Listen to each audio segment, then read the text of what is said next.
اعوذ باللہ من الشیطان الرجیم بسم اللہ الرحمن الرحیم وَإِذْ قُلْنَا ادْخُلُوا هَٰذِهِ الْقَرْيَةَ وَإِذْ قُلْنَا اور جب ہم نے کہا ادخلوا داخل ہو جاؤ هَٰذِهِ الْقَرْيَةَ اس بستی میں فَكُلُوا پس تم کھاؤ منها اس میں سے حَيْثُ شِئْتُمْ جہاں سے تم چاہو رغداً جی بھر کر وَادْخُلُوا الْبَابَ اور داخل ہو جاؤ دروازے سے سجداً سجدہ کرتے ہوئے وَقُولُوا اور تم سب کہو حِطَّةٌ معاف کر دے نغفر لکم خطایاکم ہم تمہیں تمہاری خطاؤں کو معاف کر دیں گے وَسَنَزِيدُ الْمُحْسِنِينَ اور ہم نیکی کرنے والوں کو زیادہ دیں گے فَبَدَّلَ الَّذِينَ پس بدل دیا ان لوگوں نے جن لوگوں نے ظلم کیا قولاً ایک ایسے قول کو غیر الذی بجائے اس کے قیل لہم جو ان سے کہا گیا فانزلنا پس ہم نے نازل کیا علی الذین ان لوگوں پر جن لوگوں نے ظلم کیا رجزا من السماء آسمان سے عذاب بما کانوا یفسقون بسبب اس کے جو وہ نافرمانی کیا کرتے تھے۔ آپ کے سامنے اس رکوع کے شروع سے آج ہمارا یہ رکوع بھی ختم ہو رہا ہے، چھٹا رکوع، تو اس رکوع کے شروع سے ہم نے آپ کے سامنے بیان کیا تھا کہ اللہ تبارک و تعالی ابھی بنی اسرائیل کے بارے میں بیان کریں گے اور بنی اسرائیل کی ایک ایک سیشن ایک ایک فرد جرم ان کے اوپر عائد کریں گے کہ میں نے ان کے اوپر یہ نعمتیں برسائی، انہوں نے اس کے بدلے میں میری ہر نعمت کو ٹھکرایا۔ سب سے پہلے اللہ تبارک و تعالیٰ نے اس پورے رکوع کے اندر 3 بڑی نعمتوں کا تذکرہ کیا۔ سب سے پہلی بڑی نعمت جو تھی وہ یہ تھی کہ اللہ تبارک و تعالیٰ نے فرمایا وَإِذْ نَجَّيْنَاكُمْ مِنْ آلِ فِرْعَوْنَ اور ہم نے نجات دی آل فرعون سے تمہیں، یعنی اللہ تبارک و تعالیٰ نے جو پہلی نعمت کا وہ تذکرہ کیا موسیٰ علیہ السلام کی قوم کے اوپر بنی اسرائیلیوں پر، وہ تذکرہ کیا تھا کہ ہم نے بنی اسرائیل کو ہم نے نجات دی فرعون کی قوم سے۔ پھر نمبر 2، جب انہوں نے خلیج سویز کو پار کیا اور وہ صحرائے سینا میں پہنچ گئے، آپ کے سامنے میں نے پورا ذکر کیا تھا، اس وقت جب انہوں نے اس کو پار کیا اور وہ صحرائے سینا میں پہنچے تو اس وقت اللہ تبارک و تعالیٰ نے دوسرا ان کے اوپر یہ انعام کیا کہ جب انہوں نے موسیٰ علیہ السلام سے مطالبہ یہ کیا کہ اے اللہ کے نبی، ابھی ہم لوگ آزاد تو ہو گئے، اب ہم آزاد ہیں، لیکن ابھی ہمارے پاس کوئی ایسا دستور، کوئی ایسا قانون نہیں ہے جس کے مطابق ہم زندگی گزاریں۔ تو اللہ تبارک و تعالیٰ نے پھر 40 لیلۃ 40 راتوں میں اللہ تبارک و تعالیٰ نے موسیٰ علیہ السلام کو بلایا اور ان 40 راتوں میں وہ وہاں پر اعتکاف بیٹھے اور وہاں پر موسیٰ علیہ السلام کو تورات دے دی گئی۔ دوسرا انعام یہ کیا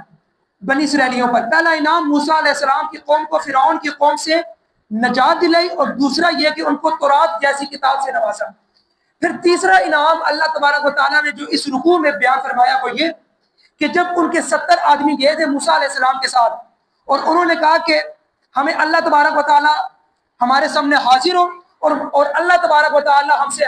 ہم کلام ہو، اور اس وقت اللہ تبارک و تعالیٰ نے ان کو موت دے دی تھی، اور پھر اس وقت ان کے مین 70 آدمی جو ان کے وہ قبیلے کے تھے وہ مارے گئے تھے۔ پھر اس وقت موسیٰ علیہ السلام نے اللہ تبارک و تعالیٰ سے فریاد کی کہ اے اللہ یہ لوگ نادان ہیں، اے اللہ اگر یہ لوگ یہاں سے میرے ساتھ زندہ واپس نہ گئے تو یہ تیرے سے اور دور ہو جائیں گے اور وہ مجھ سے سوال کریں گے کہ ہم نے تمہیں اپنے 70 آدمی دیے تھے، تم نے وہ 70 آدمی کہاں چھوڑے، تو اس وقت میں ان کو کیا جواب دوں گا۔ بہرحال اس وقت میں نے آپ کو یہ مثال بھی دی تھی کہ اسی طرح کا واقعہ اللہ تبارک و تعالیٰ نے آپ صلی اللہ علیہ وسلم کے ساتھ بھی یہ واقعہ ہوا، اور وہ یہ واقعہ کس طرح تھا کہ بدر کے موقع کے اوپر اللہ تبارک و تعالیٰ کے پیارے حبیب نے ایک رات پہلے اللہ تبارک و تعالیٰ کے سامنے فریاد کی تھی کہ اے اللہ ہمارے سامنے بہت بڑا لشکر ہے لیکن میرے صحابہ کے پاس پہننے کے لیے جوتا نہیں ہے، کھانے کے لیے کھانا نہیں ہے، یعنی ان کی مکمل طور پر اللہ تبارک و تعالیٰ نے مظلومیت کو بیان کیا اور یہ کہا کہ اے اللہ اگر یہ کل تیرا یہ لشکر ناکام ہو گیا، یہ ہار گیا، تو پھر شاید کی بات ہے کہ اے اللہ اس زمین کے اوپر تیرا کوئی نام لیوا اگلے کچھ سالوں میں رہ جائے، پھر لوگ اس دین اسلام سے پھر جائیں گے۔ اسی طرح موسیٰ علیہ السلام نے بھی بیان کیا تھا اللہ تبارک و تعالیٰ کے سامنے کہ اے اللہ یہ 70 آدمی ہیں، اگر یہ میرے ساتھ اپنے وہ قبیلے واپس نہ گئے تو پھر یہ لوگ تیرے سے اور دور ہو جائیں گے۔ بہرحال اللہ تبارک و تعالیٰ نے موسیٰ علیہ السلام کی یہ دعا وہ قبول فرمائی اور پھر فرمایا ثم بعثناکم من بعد موتکم لعلکم تشکرون، پھر ہم نے زندہ کیا تمہاری موت کے بعد، یعنی ان کی موت کے بعد پھر اللہ نے دوبارہ ان تمام افراد کو زندہ کیا۔ یہ اللہ تبارک و تعالیٰ نے ذکر کیے نعمتیں جو اللہ نے اس رکوع کے شروع میں ذکر فرمائی تھی۔ اب اس کے بعد اللہ تبارک و تعالیٰ نے کہ پیارے حبیب اور پیارے نبی نے موسیٰ علیہ السلام نے جب اپنی قوم سے کہا کہ اب تمہارا کام بنتا ہے کہ تم جہاد کرو شام اور فلسطین کی طرف، کیوں؟ کیونکہ تمہاری اصل زمین وہی ہے۔ کیونکہ یوسف علیہ السلام جب مصر کے حاکم بنے تھے تو اس وقت یعقوب علیہ السلام اپنی آل اولاد کو لے کر مصر گئے تھے، تو وہاں پر جا کر آباد ہوئے تھے بنی اسرائیلی اس وقت جب یوسف علیہ السلام کی حکومت ادھر وہ قائم ہوئی تھی مصر کے اندر۔ بہرحال یہ پھر آپ کے سامنے وہ کبھی تذکرہ ہوگا، لیکن یعقوب علیہ السلام نے بھی وفات کے وقت کہا تھا اپنی آل اولاد کو کہ مجھے تم لوگوں نے وہاں پر دفنانا ہے جہاں پر ہمارے آباء و اجداد کی زمین ہے، اور وہ زمین کون سی تھی؟ شام اور فلسطین کی۔ پھر بہرحال یعقوب علیہ السلام کو ادھر ہی جا کر دفنایا گیا۔ بہرحال ان کی اصل زمین شام اور فلسطین ہی تھی، لیکن انہوں نے اس وقت کیا کیا کہ موسیٰ علیہ السلام نے کہا کہ تم جہاد کرو۔ اللہ تبارک و تعالیٰ نے یہ چیز فرمائی ہے کہ تم لوگ اگر جہاد کے لیے وہ نکل کے میں تمہیں ضرور بضرور کامرانی اور فتح تمہاری نصیب میں ہوگی، لہٰذا تم لوگ جہاد کے لیے ہر حال میں نکلو۔ اس وقت اس کی قوم نے کہا، موسیٰ علیہ السلام کی قوم نے کہا جو کہ بنی اسرائیلی تھے، انہوں نے کہا کہ اے موسیٰ ہم ان کے ساتھ جہاد کے لیے تیار نہیں ہیں، ہم ان کے ساتھ جہاد نہیں کریں گے، ہاں اگر وہ اپنا علاقہ چھوڑ دیتے ہیں جو قوم عمالقہ جو وہاں پر آباد ہے ٹھیک ہے، پھر ہم وہاں پر جا کر آباد ہو جائیں گے، ورنہ ہم وہاں پر جہاد کے لیے تیار نہیں ہیں۔ اس وقت پھر اللہ تبارک و تعالیٰ نے ان کو یہ سزا دی کہ 40 سال تک وادی طی میں رہے، وادی طی سارہ سینہ میں رہے، 40 سال تک وہیں پر بھٹکتے رہے، لیکن پھر بھی اللہ تبارک و تعالیٰ نے وہاں پر ان کے لیے کھانا آسمان سے اتارتے رہے، من و سلوہ کی شکل میں۔ یہ بھی میں نے کل آپ کے سامنے ذکر کر دیا تھا۔ اب جب وہ 40 سال وہ گزر گئے، اس 40 سال کے عرصے میں حضرت موسیٰ علیہ السلام بھی فوت ہو گئے، ان کے بھائی، ان کے بڑے بھائی ہارون علیہ السلام بھی فوت ہو گئے۔ اب اس کے بعد جو ان کی نئی نسل تھی، یہ میں نے آپ کے سامنے اس وقت بھی ذکر کیا تھا کہ جو قوم ایک دفعہ اپنے اوپر اپنے بڑوں کو یا اپنی زندگی میں اپنوں کو یا خود کو ایک دفعہ غلامی کی شکل میں دیکھ لیں، پھر اس سے امید مت لگائیں کہ پھر یہ بعد میں کوئی ایسی قوم، یہ قوم کوئی ایسا فیصلہ کرے گی جو کہ آزادانہ فیصلہ ہو، کیونکہ انہوں نے فرعون کے لیے، فرعونہ کے لیے، رامسیس کے لیے انہوں نے بہت کام کیے تھے، انہوں نے مزدوری کی تھی فرعونوں کے لیے، لہٰذا ان کے اندر وہ غلامی کہیں نہ کہیں آباد تھی، اس لیے انہوں نے جہاد کا اعلان نہیں کیا اور انہوں نے جہاد سے منہ پھیر دیا۔ پھر اللہ نے ان کو 40 سال ادھر بھٹکایا۔ اب اس 40 سال کے اندر یہ پوری کی پوری قوم، یہ جو نسل تھی جس نے انکار کیا تھا، یہ فوت ہو گئی۔ پھر 40 سال بعد اس قوم نے جہاد کیا، اور اس وقت حضرت موسیٰ علیہ السلام کے خلیفہ حضرت یوشع بن نون علیہ السلام تھے، جو کہ اس وقت بنی اسرائیلیوں کی وہ کمانڈ انہوں نے سنبھالی تھی۔ اس وقت یوشع بن نون علیہ السلام کی سربراہی میں بنی اسرائیلیوں نے جہاد کیا، اور یہ لوگ من و سلوہ سے اکتا گئے تھے۔ انہوں نے کہا، اگلے وہ رکوع میں بھی آ رہے ہیں کچھ آیتوں کے بعد، انہوں نے کہا کہ اے اللہ تو ہمیں دال دے، اے اللہ تو ہمیں سبزی دے، ہم یہ چیزیں کھا کھا کر اکتا گئے ہیں۔ تقریباً 18 سال، بعض روایت کے مطابق 18 سال تک یہ لوگ یہی چیز کھاتے رہے، اور انہوں نے کہا کہ ابھی ہم ان چیزوں سے اکتا گئے ہیں۔ پھر اس وقت اللہ تبارک و تعالیٰ نے 40 سال بعد جب ان کو کہا گیا کہ تم جاؤ، تم جا کے جہاد کرو، اور جو تم پہلا علاقہ فتح کرو گے، تم نے یوں اس علاقے سے گزرنا ہے، پھر تمہارے لیے اس پورے علاقے میں سرسبز و شادابی ہے، یہاں پر پھل بھی ہے، یہاں پر فروٹ، یہاں پر دالیں، یہاں پر ہر چیز ہے، تم جاؤ جہاد کرو، وہاں پر شکست دو، اللہ تمہیں فتح نصیب کرے گا، اور پھر تم لوگ جہاں مرضی، تم لوگ جو مرضی کھاؤ، تم لوگ کھا سکتے ہو۔ اب اس چیز کے بارے میں اللہ تبارک و تعالیٰ بیان کریں، اور وہ پہلا علاقہ تھا شام و فلسطین کا اریحا نامی پہلا علاقہ تھا جو 40 سال بعد یوشع بن نون کی کمان میں فتح کیا گیا، جس کو آج کل کے زمانے میں جوریکو کہا جاتا ہے، جوریکو یہ انگلش میں نام ہے۔ بہرحال اس وقت کے بارے میں پھر اللہ تبارک و تعالیٰ نے فرمایا کہ جب وہ فتح ہو گئی، ان کو تو فرمایا ہوا اذ قلنا ادخلوا،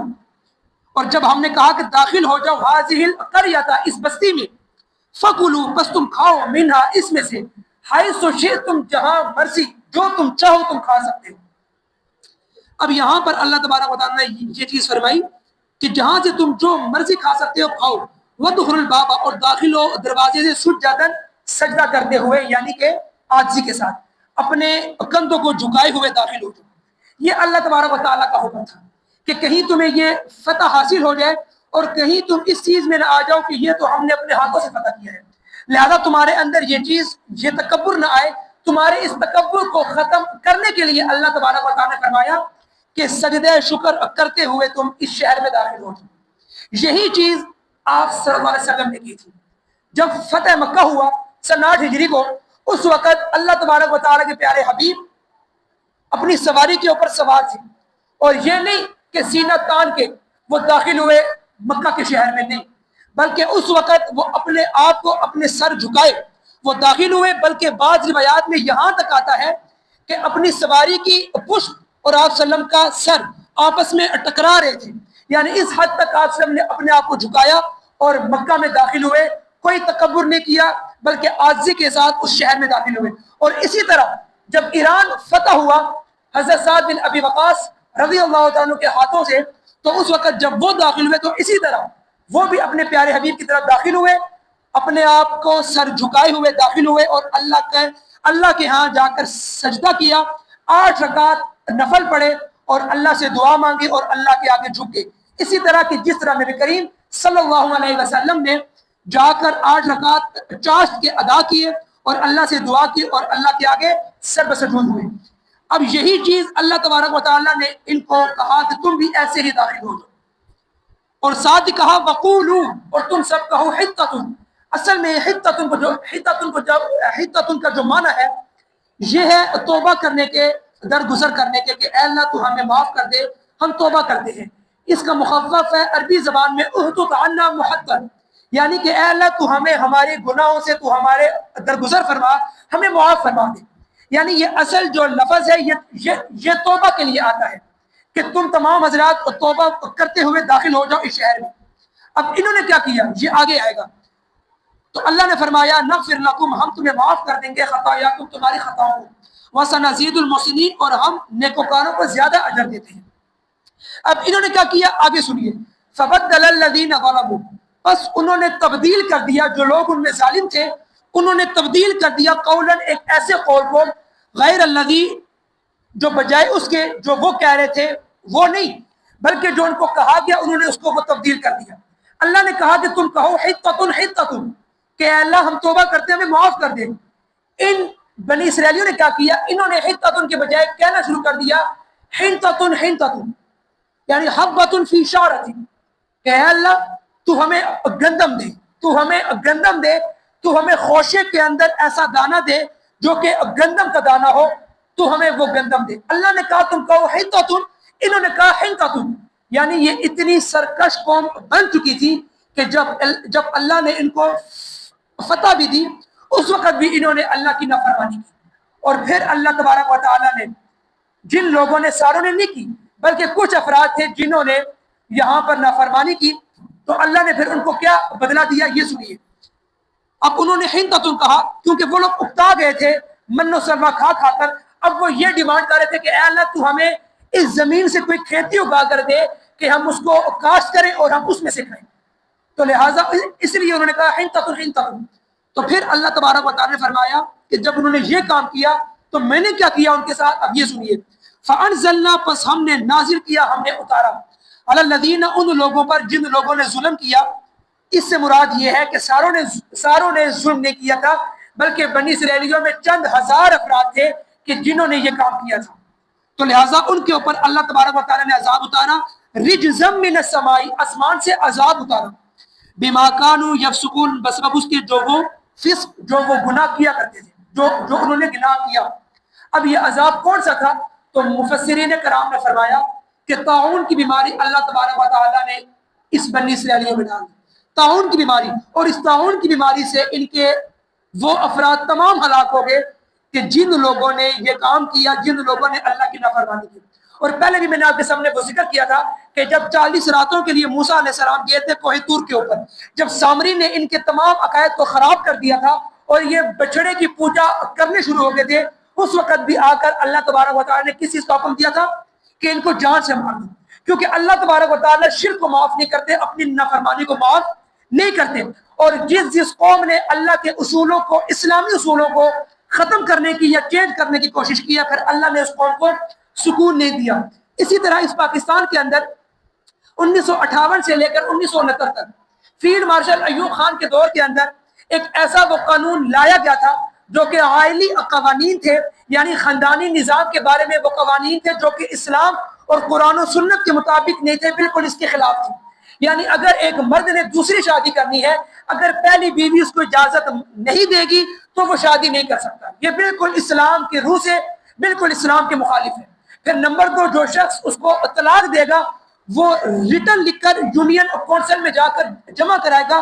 90 دن تک اس کی طلاق اس عورت کے اوپر نافذ نہیں ہوگی، بلکہ ثالثی ایک ٹیم بیٹھے گی جو ان دونوں کی صلح کرائے گی اور ان کی صلح وہ کرا کر اٹھے گی. لہٰذا 90 دن تک طلاق نہیں ہوگی. بہرحال اس طرح کے 8-10 اور ایسے وہ قوانین تھے جو کہ اسلام کی روح سے ہٹ کر تھے اور عورتوں کی وراثت کو محروم کیا جا رہا تھا. بہرحال اس وقت بھی علماء نے ایوب خان کو، اور ایوب خان کے اس ماشاء اللہ میں وہ علماء نکلے اور انہوں نے اس وہ قانون کو چینج کرنے کی کوشش کی. بہرحال وہ قانون بعد میں چینج تو ہو گیا، لیکن اس اسلامی اصولوں کو چینج کرنے کی وہ کوشش تو کی گئی تھی. لہٰذا یہ ہمیشہ سے آ رہا ہے، یہ بنی اسرائیلیوں کی طرف سے آ رہا ہے کہ ہر قوم کچھ عرصے بعد اپنے آپ کو اسلام سے آزاد کرنے کی کوشش کرتی ہے، اور اس کے بدلے میں کیا ہوتا ہے کہ اللہ تبارک و تعالیٰ ان کو دوبارہ اس غلامی کے اندر ڈال دیتے ہیں جس غلامی سے اللہ ان کو آزاد کرتا ہے. بہرحال یہ بنی اسرائیلیوں کے کام تھے کہ جو انہوں نے کیے. اب آگے ذکر ہے کہ جب ان کو پیاس، جب ان کو پانی کی ضرورت تھی تو اللہ تبارک و تعالیٰ کے پیارے حبیب اور پیارے وہ نبی نے،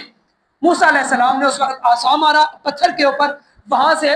چشمہ پھوٹ گیا. پھر کیا ہوا؟ بہرحال یہ آگے سارا ذکر ہوگا. پھر جو انہوں نے کہا کہ ہمیں دالیں چاہیے، ہمیں سبزیاں چاہیے، ہم نے یہ کھانا نہیں کھانا بلکہ ہمیں وہ کھانا دو جو زمین سے ہوگی. بہرحال یہ تمام کے تمام واقعات آگے بھی ذکر ہوں گے سورہ مائدہ کے اندر بھی، لیکن یہ اگلی آیت کے اندر بھی اللہ تبارک و تعالیٰ ان آیات کو ایک ٹچ دے رہے ہیں، اور یہاں پر موسیٰ علیہ السلام کی قوم کا تمام